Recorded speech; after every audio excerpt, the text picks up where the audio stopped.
A storm drifts across northern woods, whispering through pines.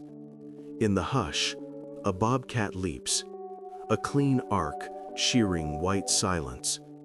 His name is Juno now, a name stitched from safety rather than ownership. The motion looks effortless, but tendons remember wire, lungs remember rooms without air, and marrow remembers waiting. This is not escape captured in a single frame. It is captivity unspooling, fiber by fiber, until the body finally believes the sky will hold. Snow absorbs every former noise, locks, footsteps, fluorescent hum, and returns only breath. Freedom arrives like a slow exhale from beneath ice, cautious, trembling, doubtful of its own permanence. The leap lands, powder bursts, and nothing answers back except wind. Somewhere behind this quiet stands a door, a padlock, a heartbeat taught to hide.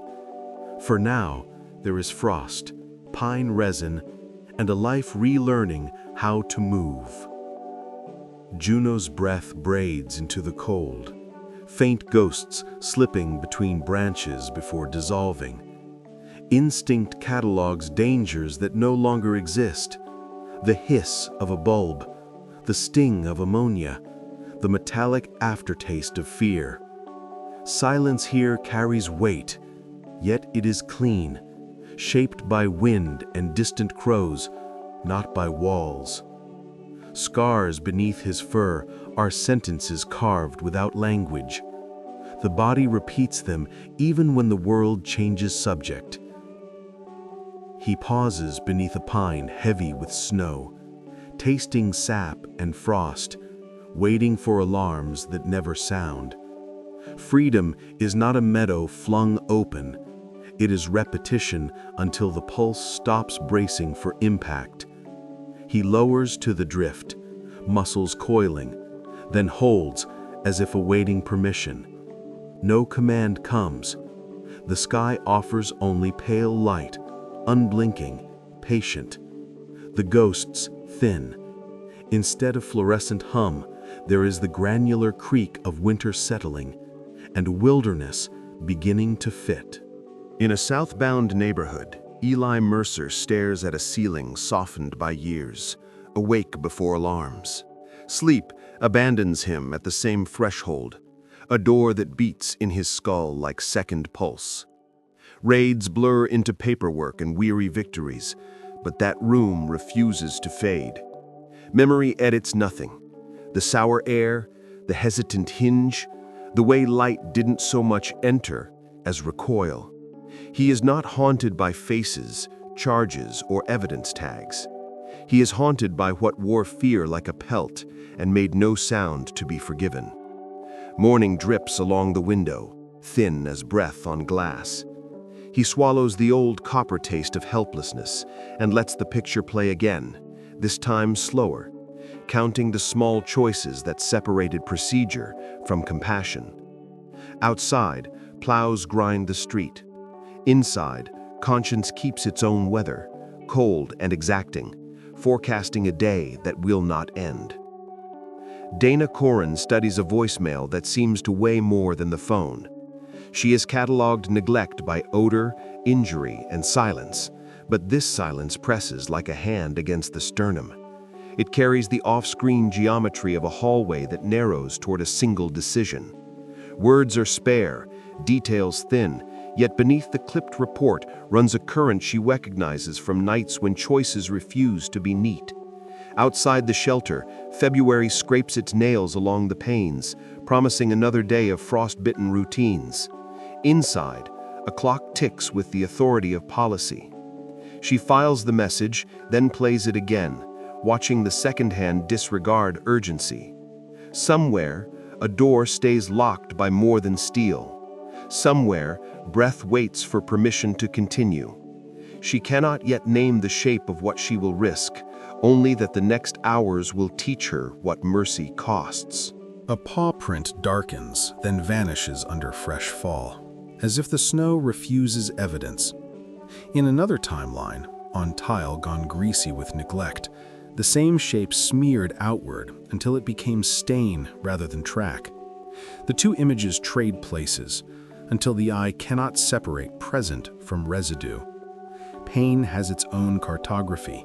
It draws maps under the skin that outlast roads and seasons. For Juno, every step negotiates with memory, haggling over how much past must accompany the future. The forest keeps no ledger.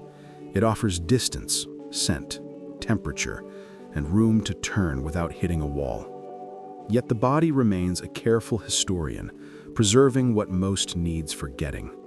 Between one heartbeat and the next, the print disappears. What remains is motion, crisp air, and a promise as thin as dawn that not every trace needs to lead back. In deep winter, quiet acquires edges. It shapes itself around trunks and rocks, then slides into hollows where older silences sleep. Juno stands at the seam of two lives, listening. Survival once meant shrinking until walls forgot to notice him, a discipline of breath measured against footsteps and hunger. The wild moves differently. It asks for attention without fear, for stillness without hiding. Beneath the thawing ache of mutilated paws, nerves fire with messages older than sorrow, urging balance, distance, curiosity. Long before a body fails, silence fails. It stops protecting and starts confining. Here, silence opens like a path.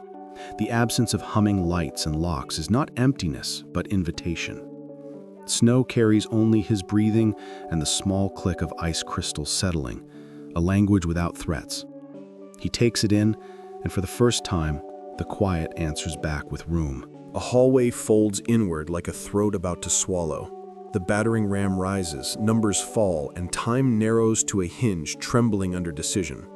Eli remembers the recoil through his shoulders, the obedient give of tired steel, the echo racing ahead of them into rooms not built for daylight. Training orders movement. Something older orders caution. The air isn't alive with threat. It is saturated with neglect, a smell that sinks rather than strikes. Boots arrange themselves along a script practiced too many times to count. Then, the script misfires. No shouts, no crash of resistance, only the long, involuntary exhale of a building that has held its breath too long.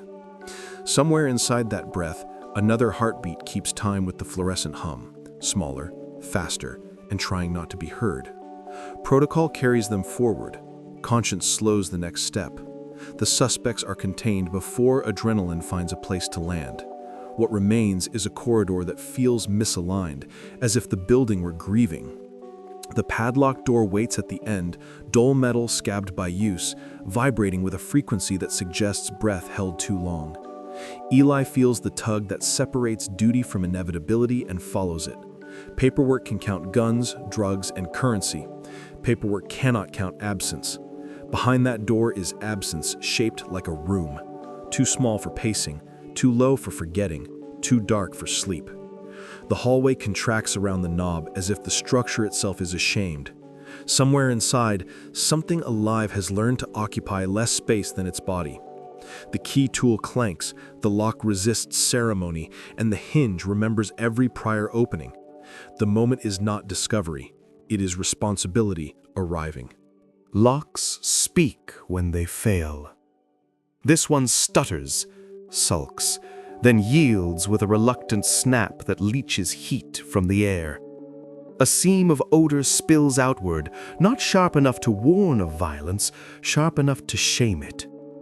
The light beyond is a bruised yellow that makes corners look deeper than they are. The room measures 6 feet by 6 feet, a geometry designed to erase choices. Rags collapse into a nest, a stained dish films over, and the litter box has learned to overflow without apology. In the farthest angle, eyes lift. They do not flash with threat, they widen with calculation, searching for a direction that does not exist. The body attached to them is wire-thin, hips sharp, breath shallow, trembling so finely the air seems to shiver with it. The silence is heavier than sound. Even the dust, chooses not to move. The flashlight slices the murk and finds a shape compressed into the wall, as if pressure could turn a living body flat. Fur lies dull over ribs that count themselves. Ears hold still, refusing to advertise existence. The animal does not lunge. It does not plead.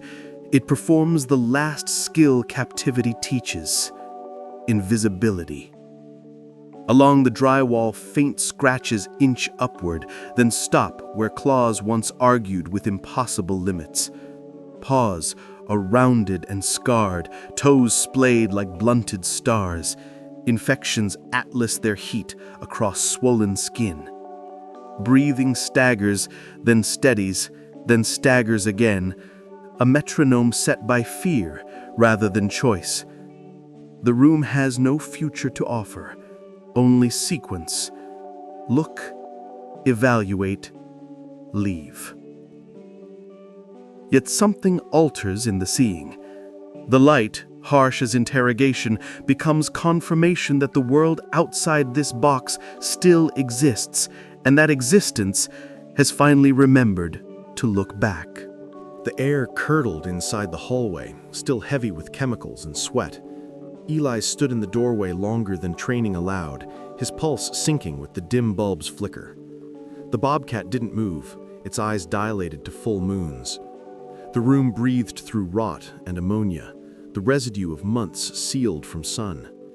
Behind him, voices cataloged evidence: plastic bags, gunmetal, residue, human noise that no longer mattered.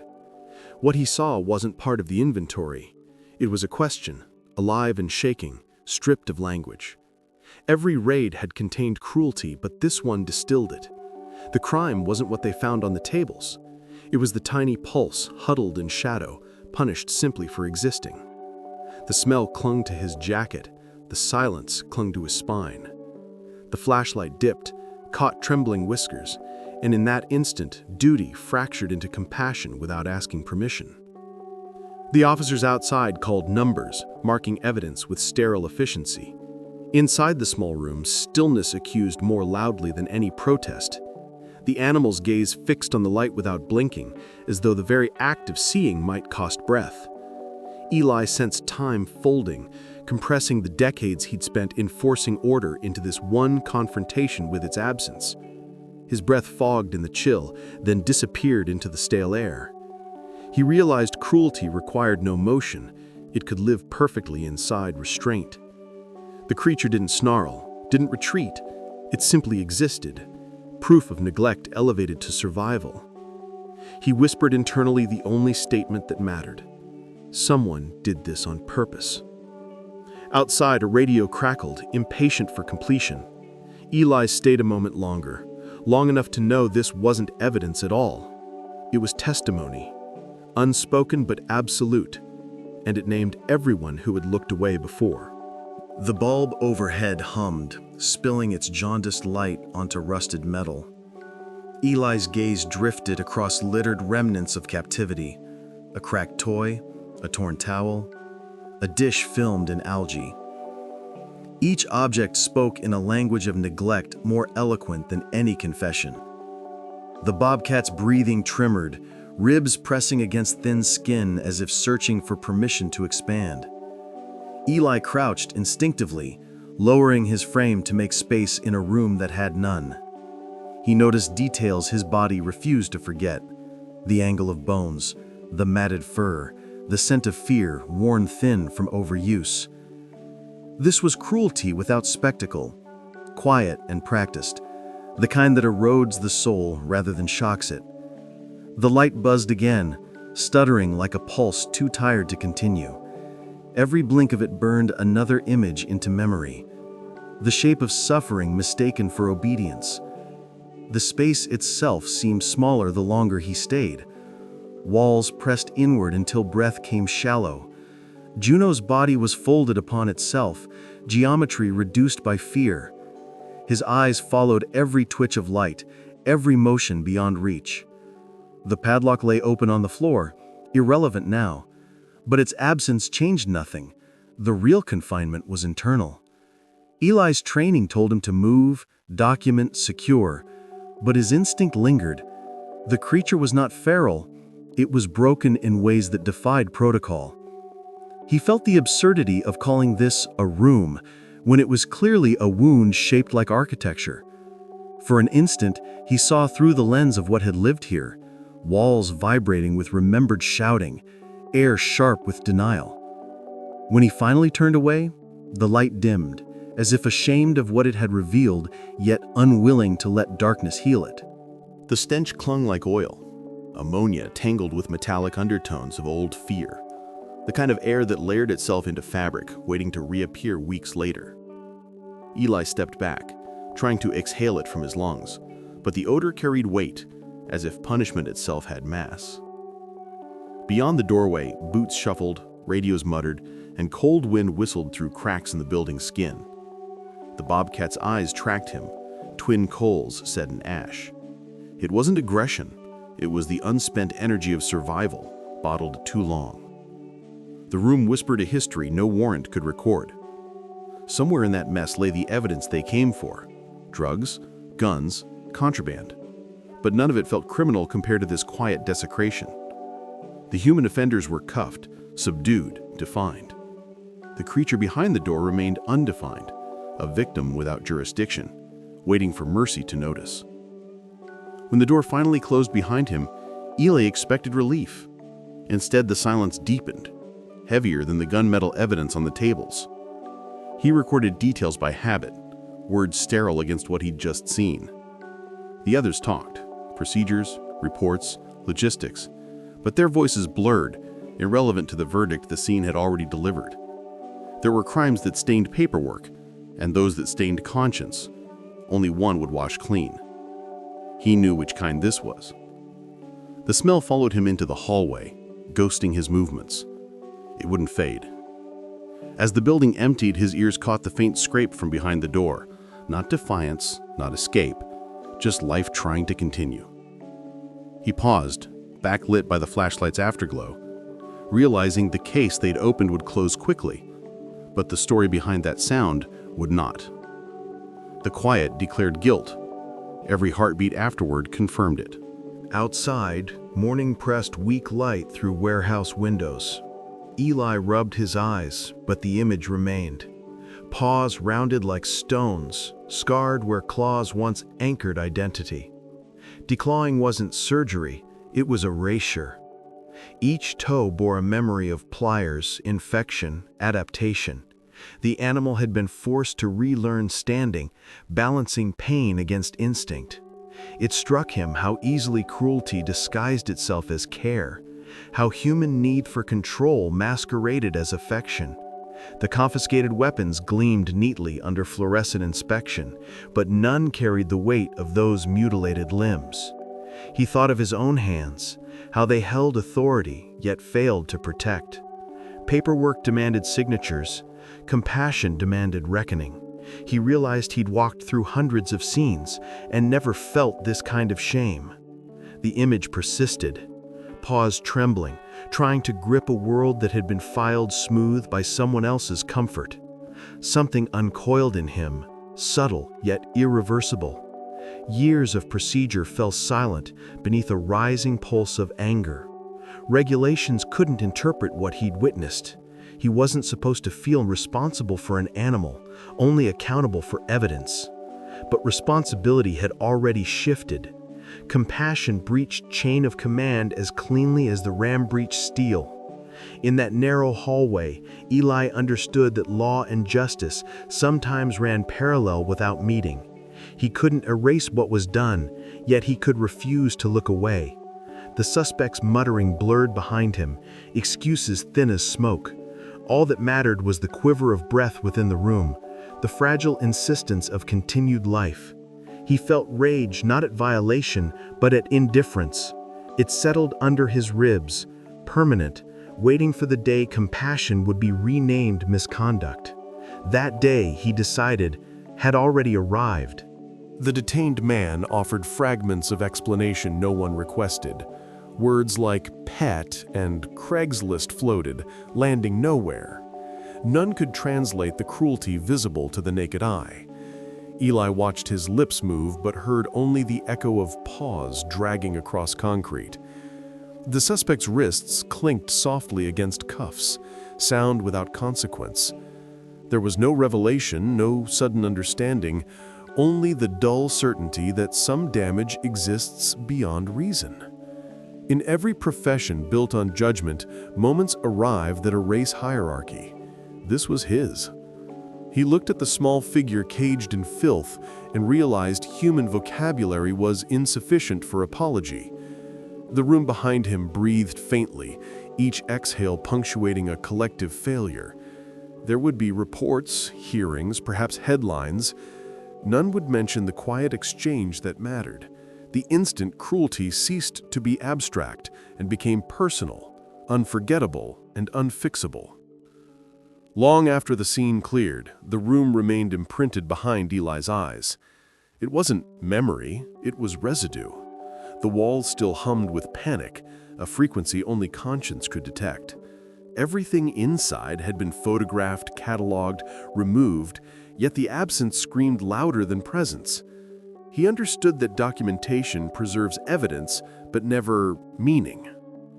Standing alone, he realized this space defied translation. It wasn't crime scene or kennel, it was failure sculpted into square footage. No statement could convey how air itself had carried despair, how silence had texture, how sight could wound. When he finally stepped into the corridor, the chill felt earned, punishment fitting its observer. Outside, dawn unrolled across asphalt, indifferent and pale. The case would close by noon. The story, however, had only begun to sharpen its teeth. Behind his ribs, the room stayed lit, waiting for him to return. By the time Dana Corinne arrived, the raid's chaos had quieted into paperwork. Officers packed evidence in plastic. Cameras flashed like guilty lightning. She moved through the debris with measured purpose, boots whispering against cold cement. The hallway smelled of disinfectant layered over fear, an attempt to sterilize what could not be erased. At the end stood the small room no one wanted to enter again. She did.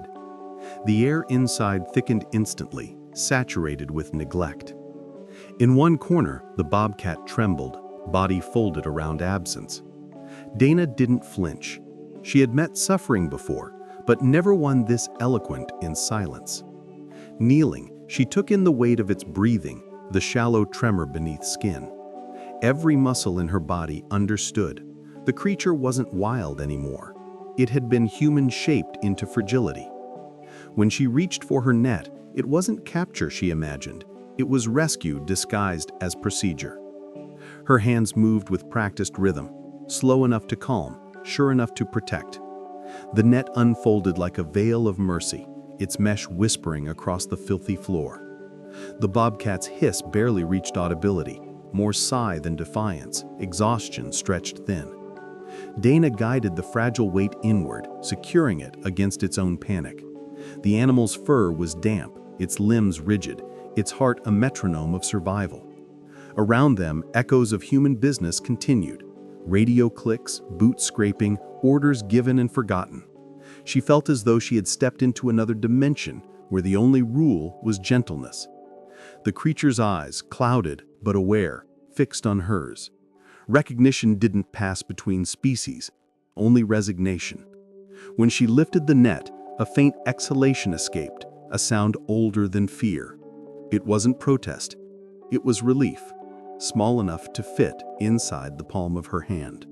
The emergency clinic blazed under fluorescence, sterile and unforgiving. The table glinted, steel beneath latex, antiseptic in place of compassion. Juno lay sedated, breathing shallowly beneath the hum of machines. Dana stood back, arms crossed tight, watching technicians slice away filth with precision that felt cruel only by contrast. The light revealed everything, every scar, every missing claw, each rib like a confession. Dr. Raphael Moreau's movements were efficient, almost ritualistic. In this profession, emotion was an obstacle, yet the room vibrated with quiet horror. The bobcat's pulse shuddered against monitors, each blip an accusation. The smell of alcohol replaced ammonia, but neither could disguise decay. Outside the glass partition, the night held its breath. Inside, the light stayed unrelenting, promising safety it hadn't yet earned, burning long after truth had stopped being new. The creature's body told a story no testimony could cleanse. Dr. Moreau traced the anatomy of loss across Juno's paws. Skin opened where claws should have rooted, bones truncated into soft-edged stumps. Infection pulsed faintly beneath the surface, an ecosystem of pain nurtured by neglect. He named procedures in clipped syllables: antibiotics, debridement, flush, words that sanitized cruelty into science. Dana absorbed them without blinking, translating every clinical phrase into empathy. The doctor removed gauze, revealing wounds that resembled cauterized memories. Juno's body barely twitched under anesthesia, yet each movement of the scalpel felt like moral excavation. The room grew smaller, filled with the gravity of what had been done. When Moreau finally spoke of prognosis, his tone flattened. Irreversible. The claws would never grow back. The wild, once removed, could not be reattached. Dana nodded, her throat tightening around that single word: irreversible. It would echo longer than any heartbeat on the monitor beside her. The chart listed numbers, weight, temperature, hydration, but none conveyed meaning. Infection glowed under the doctor's penlight, an angry halo of red threading around every toe. Juno's paws twitched under sedation, a reflex echo of pain remembered too vividly. Dana smelled iodine, sharp and bitter, mingling with despair. The doctor spoke again, slower now, explaining the kind of mutilation that couldn't be justified even by ignorance. This wasn't a declaw for convenience, it was amputation for control. She imagined the act, the resistance, the pliers, the untrained hands forcing wildness into submission. The monitor beeped softly, mocking the calm. She realized the animal had survived not because of luck, but because pain had become his default language. In the glow of sterile light, truth was clinical, but mercy was not. She leaned closer, whispering nothing, letting her presence stand where comfort no longer fit. The surgical gloves snapped off, latex curling into pale shells. Tools clattered into metal trays, their echoes uncomfortably crisp. Cruelty here didn't snarl or sweat.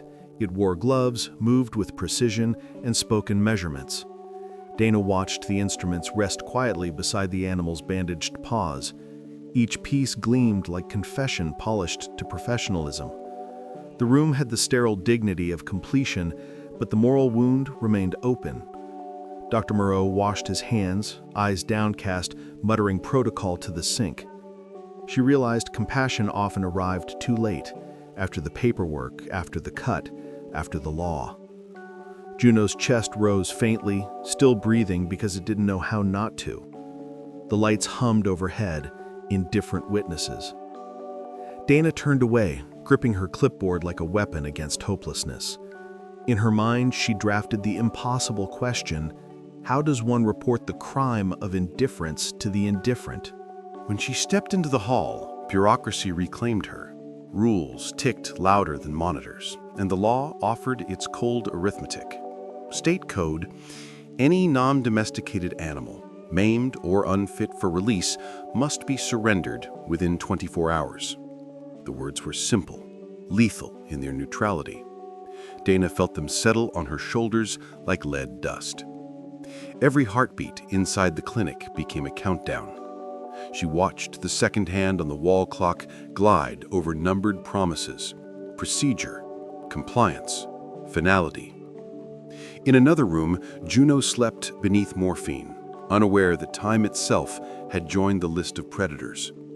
She opened her notebook, then closed it, unwilling to memorialize surrender in ink.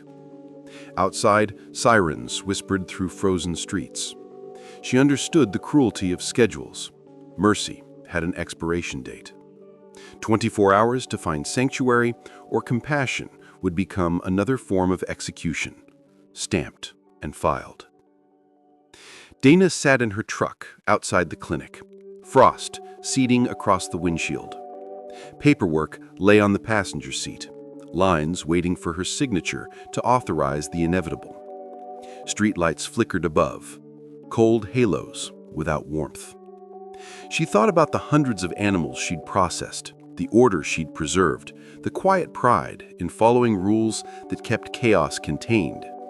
But tonight, obedience felt indistinguishable from betrayal. The image of rounded paws intruded, pulsing with phantom pain. Somewhere, the law demanded efficiency. Her conscience demanded delay. She turned the key halfway, engine growling, then settling into a low hum. One more night, she told herself without words. One more chance. The decision landed heavy, dangerous, irreversible. By morning, she would be an outlier, a civil servant turned insurgent in defense of a creature that could never thank her. Still, defiance never sounded so close to peace. The shelter office loomed dark, computer screens asleep, paperwork stacked like judgment. Dana sat beneath flickering fluorescent light, tracing circles on the desk. Her decision had already rewritten her career, but silence made rebellion real. In the kennel behind her, Juno stirred under a blanket, faint movement breaking rhythm of exhaustion. The sound steadied her resolve.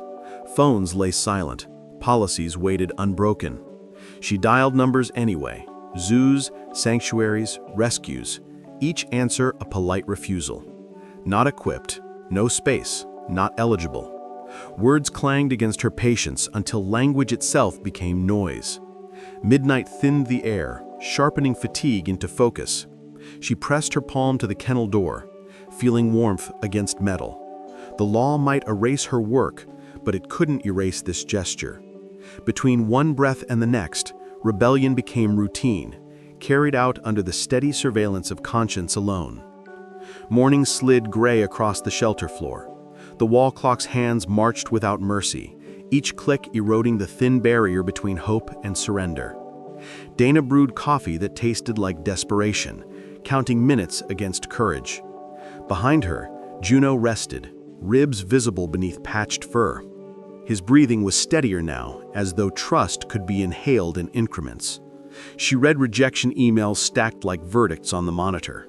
No vacancies, no exceptions, no time. The state office would call soon, expecting compliance.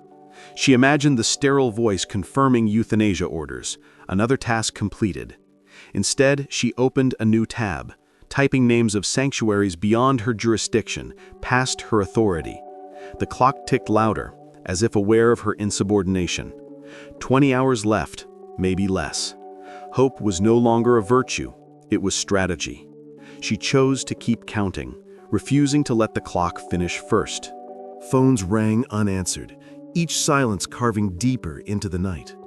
Dana scribbled names across yellow paper, connecting rescues by geography and desperation.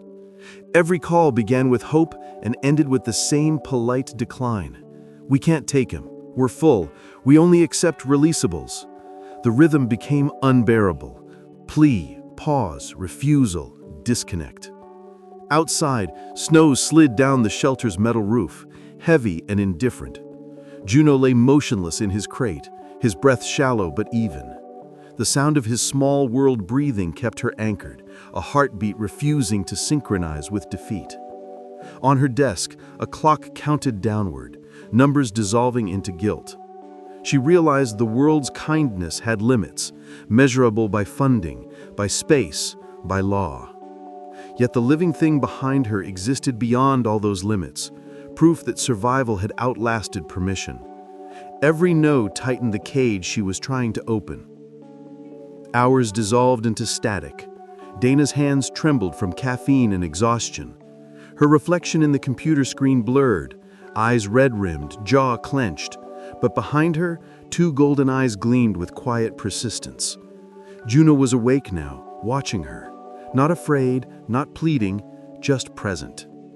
His gaze held a strange equilibrium between loss and patience, a mirror reflecting endurance she'd forgotten she possessed. She felt his stare like gravity, drawing her back each time she drifted toward giving up. The shelter's heaters groaned. Frost gathered at the window edges. She imagined the cold outside swallowing sound, the wind carrying away names she'd written only to cross out. Yet the room was not empty. It was filled with an unspoken pact between two creatures cornered by circumstance. His silence steadied her hands. She picked up the phone again, dialing numbers with resolution stripped of expectation, chasing miracles as duty. Her voice grew hoarse from repetition. Declawed bobcat, juvenile, non-releasable. Each phrase eroded a little more hope. The bureaucratic system had no place for half-wild souls mutilated by human vanity. Data boxes couldn't measure the will to live. The lines blurred, profession versus conviction, regulation versus heart. Dana's notepad resembled battlefield terrain. Numbers crossed out, notes rewritten in haste, ink smudged by tired fingers. Coffee cooled into sludge beside untouched forms. The office smelled of disinfectant and despair. She caught herself whispering to no one, "There has to be somewhere." Even as fatigue gnawed, the rhythm of Juno's breathing persisted like a drumbeat beneath failure. Desperation, she realized, was its own dialect, spoken in repetition, carried through sleepless nights, defined not by optimism, but refusal to stop speaking. She reached for the next number, voice trembling but still intact, surrender postponed once more by stubborn grace. The phone rang on the 7th try of the hour. Dana almost missed it, fingers hovering above the receiver, expecting another dead tone. A voice answered, warm but wary, the kind that carried authority without armor. Leona Hart, from the Wildcat Sanctuary. The conversation unfolded in fragments, details, dates, distances, but beneath logistics flowed shared exhaustion. Both women spoke the language of burned-out compassion, sentences held together by purpose alone. Leona listened without interruption, and when Dana's words finally faltered, the silence that followed felt merciful. Then came the sentence that rewrote the night. "We can take him." No hesitation, no conditional phrasing, only certainty spoken like promise. The hum of the line deepened. The clock on the wall seemed to stop listening. Dana's breath released in a sound that might have been a sob or prayer. Somewhere behind her, Juno stirred. Hope had found an echo. Relief didn't arrive gently. It crashed through Dana's chest, too sudden to process. After hours of static and rejection, one affirmation felt almost violent. She repeated the words silently, anchoring herself to their solidity. Yes, we can take him. She pictured snowdrifts, pine fences, the imagined outline of a sanctuary that sounded more myth than place. The phone cord coiled around her wrist as though afraid she might let go. Paperwork scattered like feathers across the desk, but details no longer mattered. A location, a promise, 8 hours north. Salvation measured in mileage. Behind her, the small cage rustled. She turned and saw Juno watching again, ears tilted forward, an ember of awareness flickering through exhaustion. The world had just shifted by a single syllable, yet everything inside her rearranged. For the first time in days, the word tomorrow meant continuation rather than countdown. Leona's promise came with one condition: speed. The sanctuary's window for intake closed in less than a day, weather threatening to seal roads beneath ice. Dana scribbled coordinates, timestamps, emergency contacts, adrenaline replacing fatigue. Outside, sleet hammered the shelter roof, urging motion. She gathered forms, injections, transport crates, each movement mechanical yet charged with urgency. Regulations blurred into irrelevance. The law could chase her later, for now Mercy had a schedule. Juno's carrier was lined with blankets, each layered apology folded into fabric. She whispered gratitude to the empty line, thanking a stranger she'd never meet that night. The digital clock flicked from 2:59 to 3, marking the shift between despair and action. Somewhere, snow deepened, the highway iced, and Chance prepared to test intention. The rescue was official in no ledger, yet history would still remember it as rescue. The office fell still after the call ended. Only the soft hum of the heater and the rustle of paper remained. Then a noise rose from the kennel. Small, hesitant, fragile. A sound between chirp and sigh. Juno lifted his head, ears twitching, eyes clearer than before. For the first time since the raid, he vocalized, not a cry, but a note that trembled with curiosity. Dana froze, breath caught mid-inhale. The sound traveled farther than walls, carving through exhaustion like sunlight. It was as if he understood the shift in air, the thaw of fate. She approached slowly, placing her hand near the cage bars, palm down. Still. Juno blinked once, then closed his eyes. The space filled with a silence that wasn't empty. It was full of fragile understanding. The smallest noise had become the loudest proof that hope, once impossible, had survived the night. By dawn, her desk was an altar to persistence. Forms stacked, signed, misfiled, signed again. Coffee stains framed the map, tracing a line from Illinois to Minnesota, each inch translating into risk. The van keys waited beside the clipboard, cold metal against trembling fingers. Bureaucracy still loomed, demanding compliance. But she had learned the art of selective blindness. Miracles required paperwork, even if written in defiance. She faxed reports with blanks left unfilled, each omission a quiet act of rebellion. The computer hummed approval it didn't mean. Behind her, Juno slept, his body twitching through dreams he hadn't earned yet. The sun rose reluctantly, dragging light across a room suddenly too small for what it held. Exhaustion, courage, and a wild thing about to reclaim the word alive. She sealed the transport forms and exhaled. Every signature carried both guilt and grace in equal measure. Frank Daly arrived before noon, his truck idling like an animal impatient to move. A retired hauler with eyes bleached by highway glare, he spoke little, but his presence steadied chaos. Dana briefed him quickly, trusting his quiet competence more than protocol. Snow had started again, thick, deliberate flakes falling with purpose. Juno was transferred into a travel crate lined with warmth, secured in the van's rear compartment. Frank checked locks twice, then nodded once, a gesture both agreement and vow. No paperwork required words for what he intended. The route stretched 8 hours north through ice and silence. He would drive it without pause. As the shelter receded in the mirror, the world narrowed to headlights and obligation. Behind him, the small crate stayed motionless. The road waited without sympathy, yet somewhere beyond it, sanctuary had already prepared a place of arrival. The van's tires hummed over frozen asphalt, a rhythm syncing with Juno's slow breaths. Frank kept one hand on the wheel, the other occasionally adjusting the heater toward the back.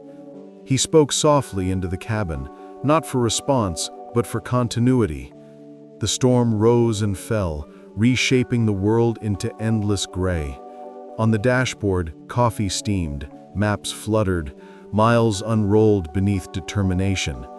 At times, headlights dissolved into whiteout, and he drove by instinct, guided by a sense older than sight.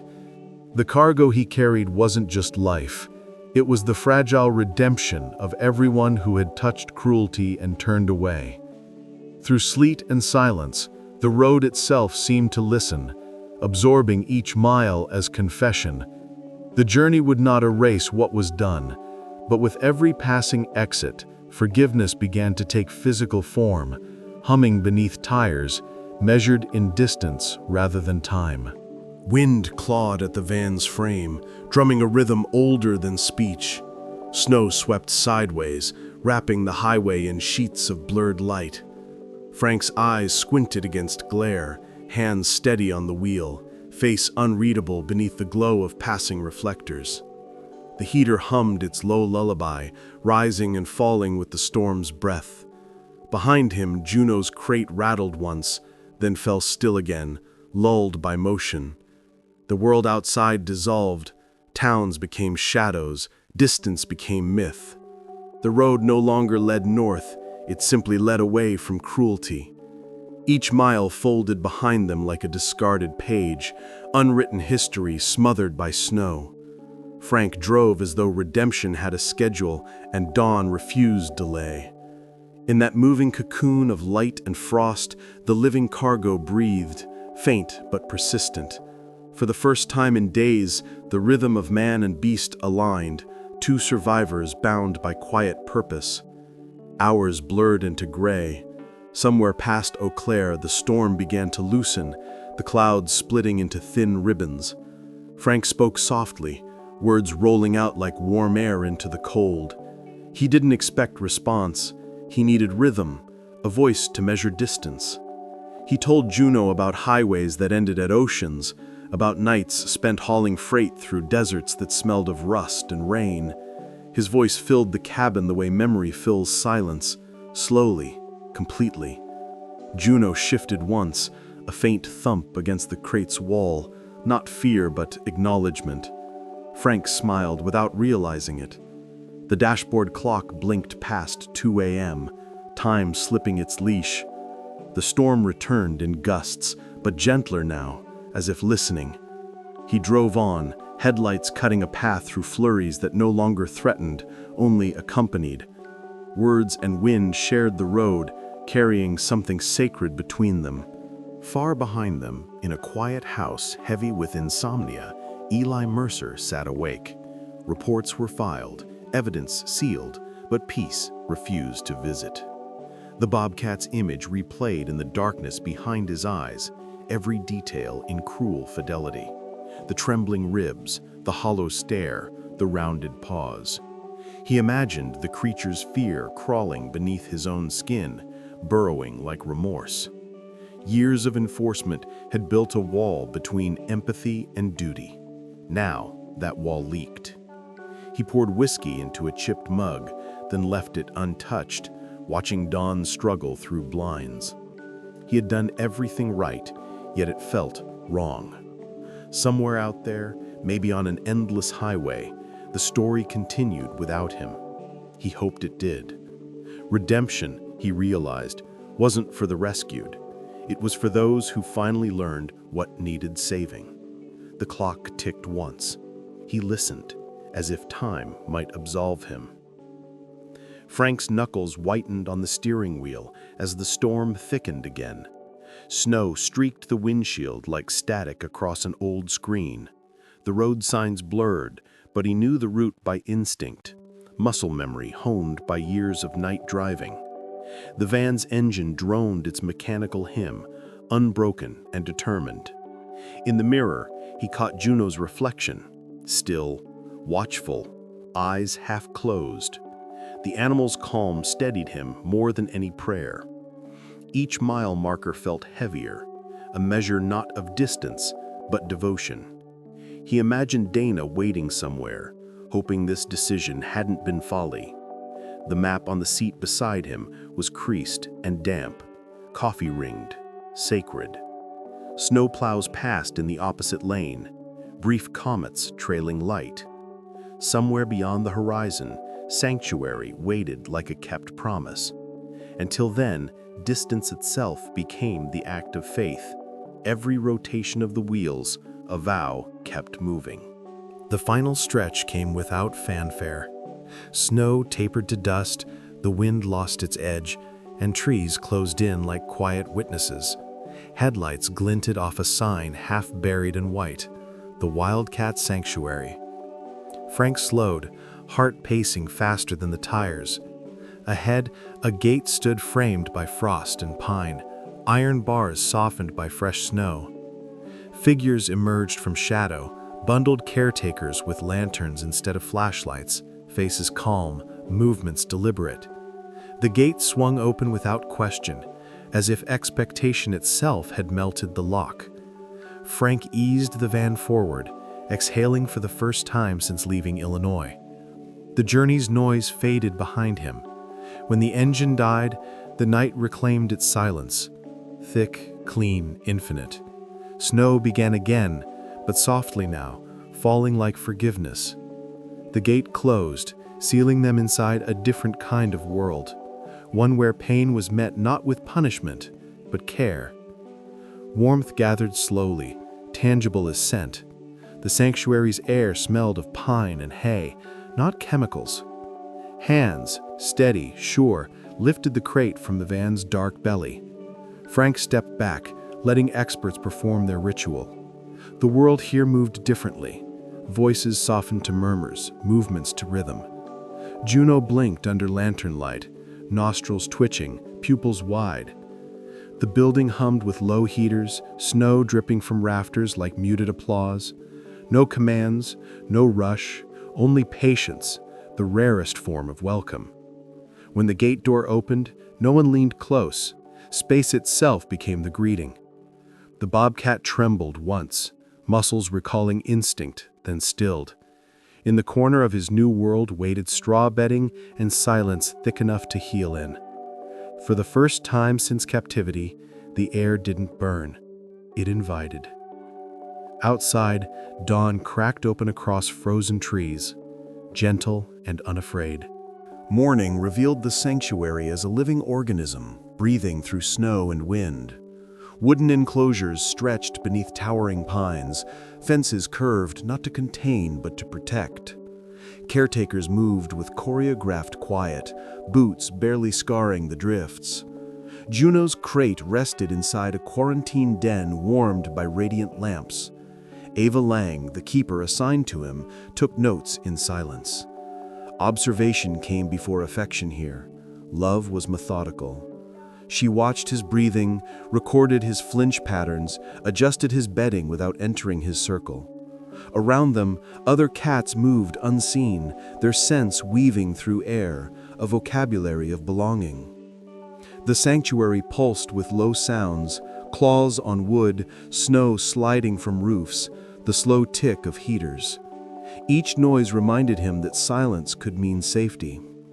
Beneath his stitched paws, straw rustled like dry grass under summer heat. The wilderness had not returned, but something close had. Days folded into a rhythm of small mercies. Food arrived on time, fresh and warm. Antibiotics dulled the infection's fire. Sleep replaced tremor. Ava moved around him with reverence, speaking in motion, not sound. Trust here was cultivated, never demanded. Juno learned the patterns of care, the door opening, the dish sliding in, the world narrowing again to predictability.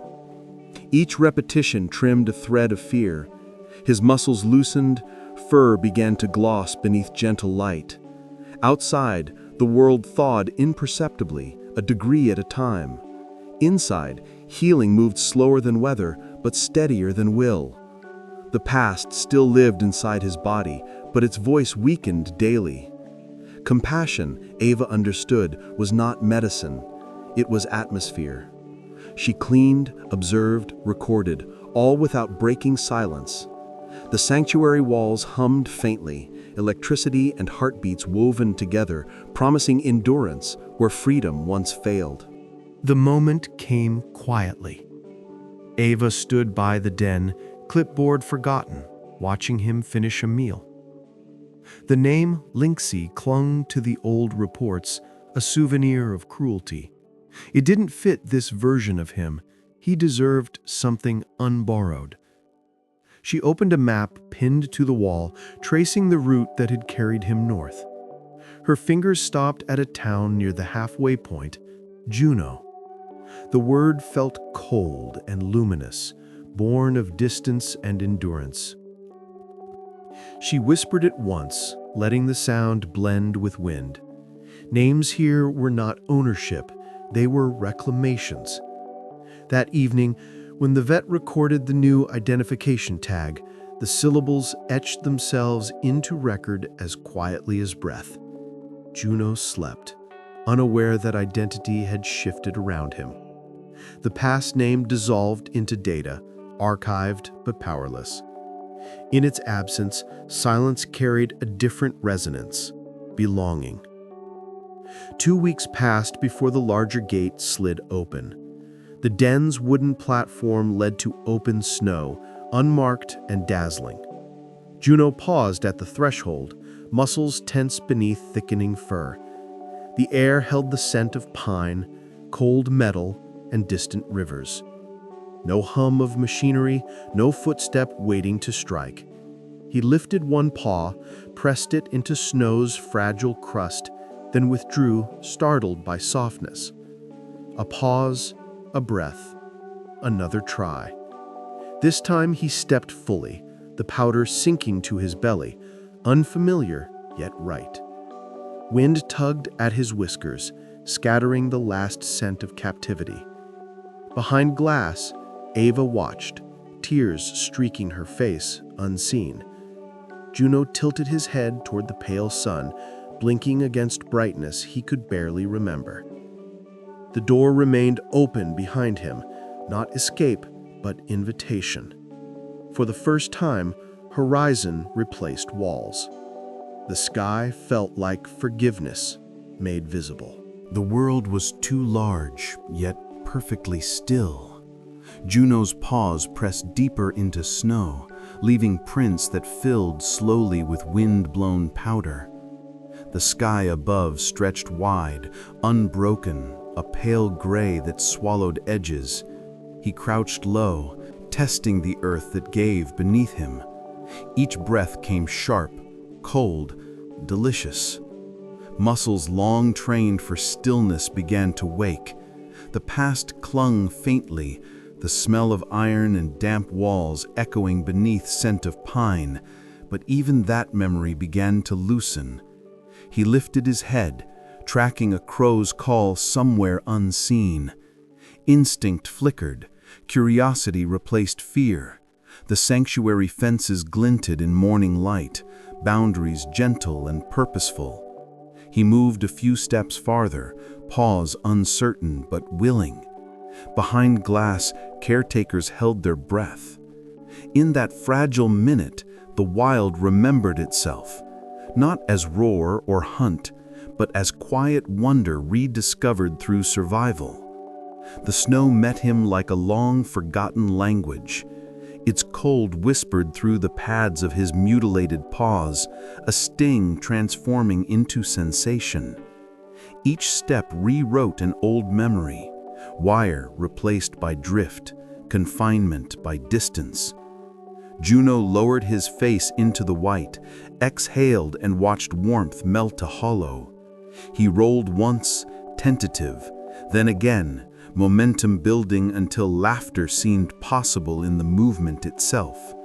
The air filled with flurries he created, his own weather, his own rhythm. Pain still lived in tendons and nerves, but it was no longer command. It had become reminder. The wild was not absent, only waiting for this reclamation. Somewhere nearby, wind chimes clattered from a caretaker's porch, delicate notes dissolving into forest hum. For the first time, Juno's world smelled purely of winter, nothing trapped, nothing rotting, just life reintroduced to itself, one shiver at a time.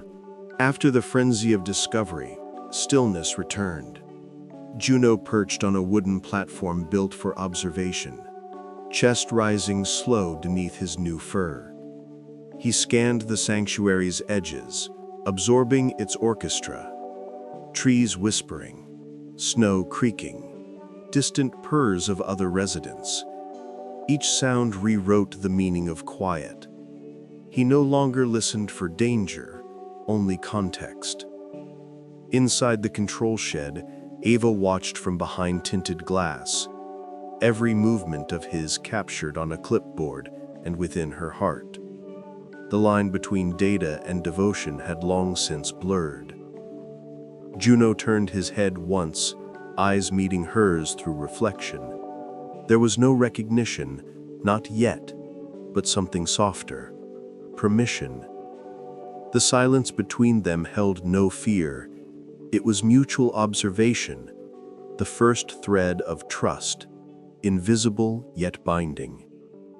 Outside, the day warmed faintly, sunlight dusting the snow like approval from a world learning patience again. The next movement came without thought.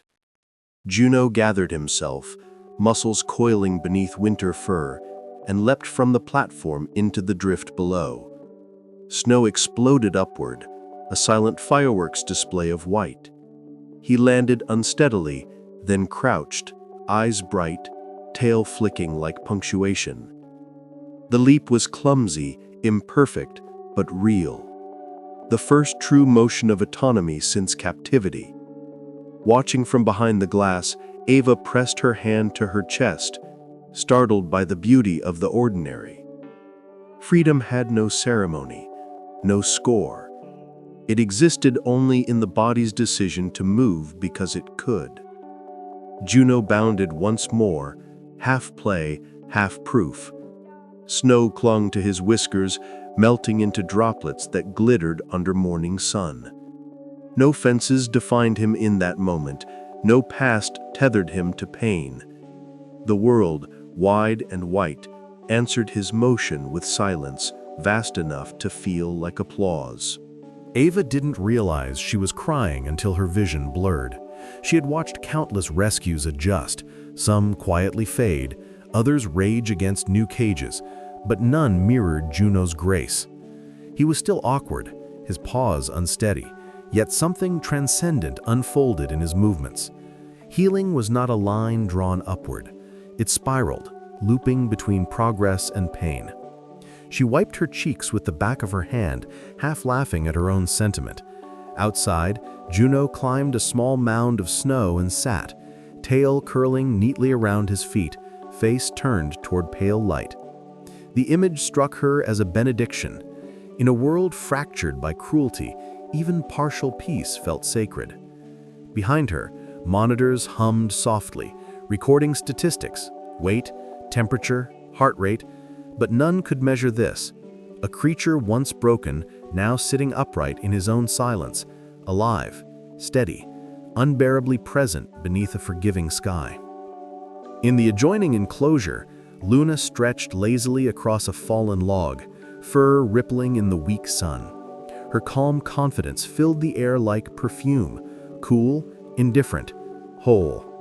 Juno watched her through the wire partition, his gaze curious but uncertain. She moved with ease, every step echoing an instinct he'd forgotten. Nearby, Max prowled along his fence line, a heavier shadow, movements precise and effortless. Their world intersected only through scent and sight, a mosaic of parallel solitudes. Juno mimicked Luna's stretch, stumbled, regained balance. The attempt felt good, even in failure. Around him, the sanctuary thrummed with quiet vitality, each inhabitant a lesson in adaptation. No one here was wild in the old sense, yet all carried fragments of wilderness inside. Juno's reflection met Luna's for a breath. Two exiles, recognizing the shape of survival. The moment passed, leaving possibility in its wake. Every day became choreography. Caretakers rotated enrichments, logs, spices, toys, objects meant to spark curiosity. Juno approached each new scent with wary calculation, then engagement. The pain in his paws dulled, replaced by muscle memory rebuilding itself from instinct's ashes. He learned the texture of bark against scar tissue, the rhythm of running short distances without fear of boundaries. Max's enclosure bordered his. Their paths often mirrored, silent companionship through parallel journeys. Luna remained aloof, yet her presence carried reassurance. Normalcy, personified in fur. Ava noted everything, her journal filling with incremental triumphs. First climb, first sprint, first stretch without flinch. These moments would never trend or headline, but they stitched a different kind of story. Survival sustained by routine compassion. Juno moved now not to escape, but to explore. Each motion rehearsed a truth simple and radical: living after cruelty is its own rebellion.